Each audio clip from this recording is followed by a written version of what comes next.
est-ce que vous avez déjà vu un amour sans tabou? Hein? Quand est-ce que tu as vu ça, ma princesse? Et diamant que tu es. Quand est-ce que tu as vu cela? Amour sans tabou, ça n'existe pas, oh. Aïe, tu vas dire, coach, tu dis ça. Non, non, non. Attends, écoute-moi très bien. Vivre l'amour sans tabou est une quête de liberté, en fait. Si tu as envie de vivre un amour sans tabou, c'est vraiment, tu as parfaitement raison. C'est une quête de liberté et d'authenticité. Parce que tu es authentique. Et tu veux ta liberté, c'est normal. Je comprends. Aimer sans tabou, c'est autoriser vraiment à être pleinement soi-même. Tu veux toi personnellement. Et j'aime ça, sans peur, sans le regard des autres. Tu as envie de vivre ton amour avec histoire des normes imposées là. Tu mets ça de côté et tu vis ton amour. Hein? C'est une aventure vraiment et un bon démarche que j'aime bien. Allez, cette question-là m'a dit, waouh, j'ai dit, waouh. Eh bien, je comprends qu'il y a des gens bien. Il y a des gens qui aiment vraiment être soi-même. Maintenant, écoute, dans cette histoire-là, je vais te dire quelque chose. C'est un gars. Là, c'est un homme, hein, c'est pas une fille, mais quand bien même je parle beaucoup des princesses que plus des princes, mais je vais te dire que ce prince-là, il s'est marié, il était d'une ville, autre ville. C'est un storytelling de quelqu'un. Et il s'est marié avec une fille. Mais ils ne sont pas de la même ville. Non, du même pays. Je ne dis pas ville. Ville veut dire que, comme le Togo. Non. Je prends un exemple. Hein. La fille est togolaise et le gars est ivoirien. Maintenant, la façon dont le monsieur est tellement ouvert d'esprit et chez lui, il a eu une éducation extravertie. Voilà. Ils disent tout. Quand ils ont quelque chose à dire, ils le disent. Quand il a envie de parler de l'amour, il parle de l'amour. Parce que cette éducation, c'est pour ça que je dis, et nos parents maintenant éduquer les enfants sur la vie, à part la vie que nous menons à la maison là. Parler de la sexualité. Parce que c'est le fait qu'il y a beaucoup de tabous, beaucoup d'interdits. C'est ça qui dégénère aujourd'hui dans notre société et qui gangrène les enfants, qui gangrène vraiment la société. Le gars, il a été élevé comme ça. Donc, il est extraverti. Il a rencontré la fille. Ils se sont rencontrés en Europe. Donc, la fille, elle est, je dis, togolaise. Mais je n'ai pas envie d'appeler les pays parce que c'est des personnes qui me connaissent. Donc, quand ils se sont mariés, c'est vrai qu'ils vont savoir que c'est leur histoire, d'accord? Mais les personnes qui vont écouter veulent pas. Ils sachent que c'est un tel, quoi. Et le monsieur est rentré dans le couple avec sa manière, avec son éducation. Quand il y a quelque chose, qui est papa, qui est maman, il embrasse sa femme devant eux. Il fait ce qu'il a envie de faire. C'est sa femme, il la prend entre ses bras, toujours ses câlins et tout ça là. Ils s'en foutaient. Donc, c'est pas qu'il s'en foutait, mais c'est ce qu'il a appris, c'est ce qu'il a été éduqué, c'est son éducation. Maintenant, la fille, quand ils sont tous les deux ensemble, elle accepte ce genre de trucs, les petits baisers, les ceci, les cela. Mais quand il y a du monde, quand il y a la famille autour d'elle, elle est timide, elle n'accepte pas. Il y a tellement un tabou dans leur famille que la famille ne parle pas d'argent avec les autres. Ils ne parlent pas de l'amour, ce que c'est que l'amour. Ils ne connaissent pas. Je peux comprendre que l'on ne te donne que ce qu'il a. Les parents ont fait que ça découle hein, de l'éducation, de la nuit des temps. Hein. Donc, voilà. Et ça a commencé vraiment à fatiguer le gars. Parce qu'il ne peut pas changer pour ça. Même s'il peut pas, et ça a commencé vraiment à battre de l'aile dans leur couple. Ça n'allait plus. Puisque lui, il a envie de vivre sans tabou. Mais la fille est coincée. Et ça le dérangeait. Ils ne savaient pas quoi faire, surtout quand il y a la famille, c'est encore plus mauvais. Mais quand ils sont à deux, elle essaye, elle s'efforce à le faire parce que ça, c'est pas son éducation. Vous voyez? Donc, vous, les princesses qui m'écoutez là, je peux comprendre. Je parle de tout le monde. Il n'y a pas question de ceux qui sont dans la diaspora, de celles qui sont dans la diaspora ou celles qui sont en Afrique. Celles qui sont en Afrique, c'est surtout la diaspora qu'on parle. Bon, ben, on apprend, on a d'autres cultures, mais vraiment, mes princesses qui sont au pays là, je vais vous dire une seule chose. Vous avez envie de garder votre homme là. Vivre votre amour de façon et sans tabou là, c'est très très important. Je ne dis pas de dire tout, hein. C'est pas tout qu'on dit, mais seulement dans l'amour authentique, le vrai amour authentique, le vrai là. Il faut que tu le vives vraiment clairement. Il faut avoir au moins osé de temps en temps lui dire je t'aime sans crainte, tu vois, sans avoir peur que peut-être la personne va te rejeter. Non, dis-le. Dis-le si la personne te rejette, ben on s'en fout. Mais dis-le lui que tu sais chérie, je t'aime. Et partage tes envies sans limite, sans honte en fait. Ok? Et accepte d'être des fois imparfait. Des fois, il y a des gens qui veulent être tout le temps parfaits. Nul n'est parfait sur cette planète Terre. D'accord? Nous avons plusieurs personnalités en nous et c'est pas tout qui est parfait en nous. Si quelqu'un te dit qu'il est parfait, eh bien, prends tes jambes et fouille. Personne n'est parfait. Brise toujours. Et puis, on a tendance et à vouloir que l'autre fasse ce que nous on fait. Alors que c'est pas sa manière de faire. C'est pour ça que je vous dis, quand vous rencontrez quelqu'un, la base là, c'est la communication. C'est de poser les fondations. C'est très très important. D'accord? Quand tu rencontres un homme aujourd'hui ou tu rencontres une femme, et c'est commencer à faire les chéris, chéris, chéris.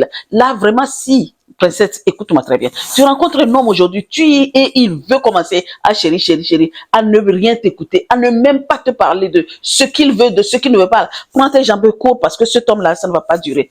Pourquoi? Il est là juste pour quelque chose sur toi. D'accord? Donc, il faut briser les tabous des croyances limitantes. Parce que des fois, il y a des choses. Parlez librement de vos croyances.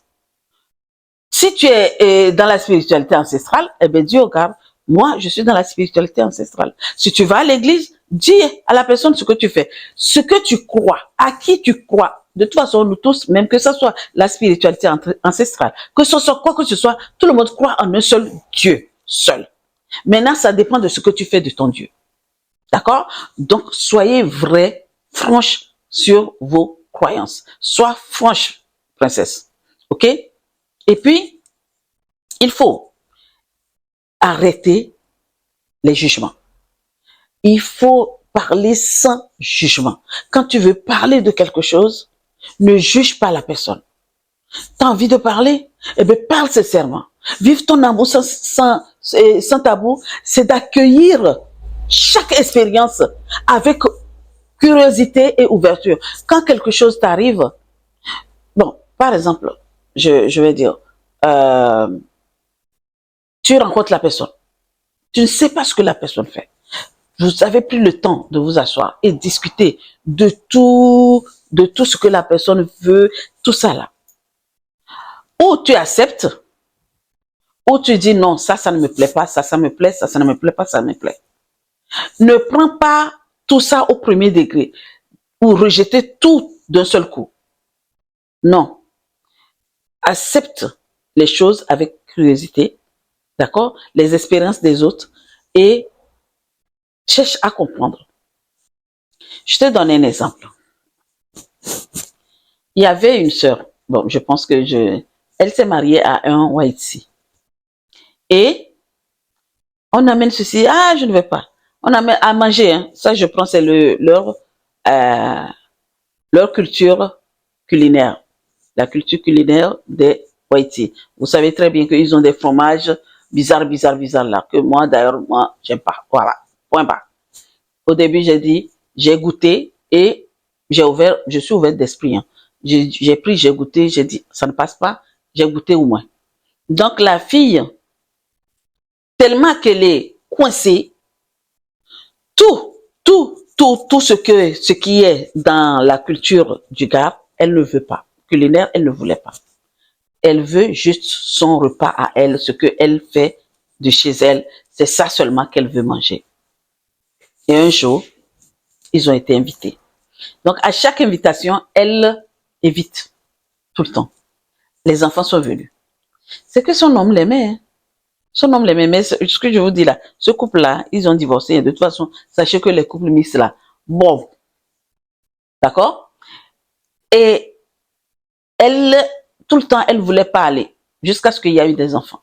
Les enfants ont commencé à grandir. Maintenant, les enfants veulent, quand il y a des trucs culinaires à la maison, des familles, des repas de famille, il faut qu'ils soient là.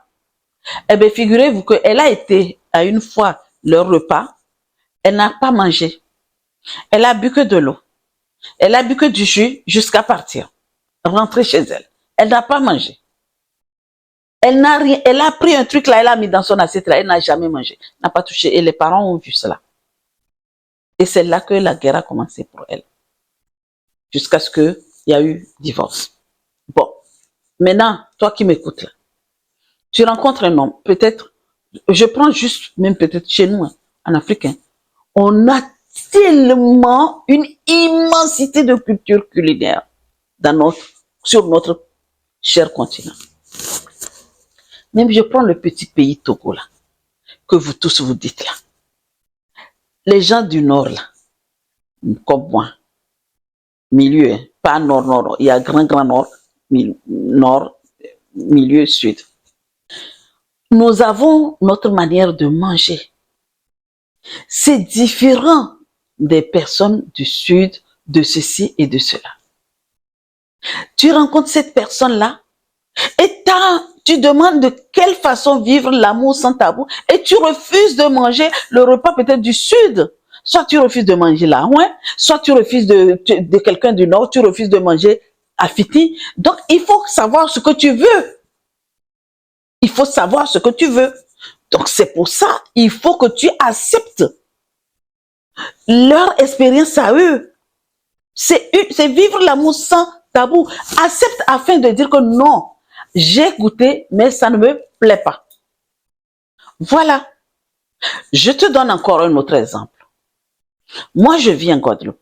J'ai mes repas. Quand je suis venue, j'avais mon resto. Quand j'ai ouvert mon resto, je faisais le repas entier. Vraiment, il y avait que entier dans mon restaurant, mais j'avais des jours spécifiques pour les repas africains. Et j'admire leur état d'esprit parce que les débuts, quand j'ai fait le mafé, ils ont eu du mal à goûter. Ils ont eu du mal en regardant la sauce d'arachide. J'ai dit, écoute, goûte. Si t'aimes pas, t'es pas obligé.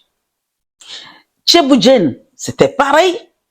Poulet yassa, au moins ça va, ça passait vite parce que c'est les oignons et tout ça là. Sauce graine, c'était pareil. Eux, ils appelaient ça colombo africain parce qu'ici, on a une sauce aussi qui a une couleur qui s'appelle colombo. Vous voyez, donc, c'est comme ça vivre dans, je ne vais même pas dire seulement l'amour, dans la vraie vie sans tabou. C'est d'accepter la culture de l'autre. Et après, ça ne te plaît pas, tu dis non, ça ne me plaît pas, ça me plaît. Donc, du coup, mes clients, il y en a une partie qui aime le mafé. Ceux qui aiment le mafé aiment automatiquement le tchébidjen parce que le tchébidjen, c'est 100%. Le poulet à ça, c'est 100%. Mais mafé, là, c'était partagé. C'est pas tout le monde qui aimait le mafé. Vous voyez? Donc, mais quand même, ils ont pris le temps de goûter avant de dire non, je ne veux pas. Donc, princesse, toi qui m'écoutes là, je m'arrête sur ces points-là. Toi qui m'écoutes, tu as envie, ou tu as déjà eu l'opportunité. Donc, j'ai deux princesses. Allez, toi qui m'écoutes, et que tu as réussi à trouver la manière, la façon dont vivre ton amour sans tabou, eh bien, je te dis bravo parce que ce n'est pas évident. Ce n'est pas évident. Maintenant, est-ce que tu peux nous partager ton expérience dans les commentaires? Mais toi qui m'écoutes et que au jour d'aujourd'hui, tu te questionnes, que tu cherches la manière, les façons, de quelle façon dois-je vivre mon amour sans tabou? Eh bien, écoute, sois ouverte, juste ouverte, communique ouvertement, sois authentique, Dis, et il faut que tu aies l'habitude de dire, chérie, je t'aime. Chérie, définis ton amour, dis quelque chose. Ce n'est pas évident. Apprends. Et ça s'apprend. T'as pas eu cette éducation, c'est pas grave. Ça s'apprend. Ça s'apprend. Donc, si tu veux apprendre, écris-moi dans les commentaires que j'ai envie de savoir comment vivre mon amour sans tabou et on en parlera. D'accord? Donc, sur ce, mes princesses, voici la question. Es-tu prête à apprendre à vivre ton amour sans tabou? Si oui, eh bien, réponds-moi dans les commentaires. Je sais, à très vite et à la prochaine vidéo. Ah, j'ai oublié quelque chose. N'oublie pas de t'abonner. Clique sur la cloche de notification, d'accord? Pour ne rien rater. Partage, aime et commente. Je suis là pour te répondre. Ciao.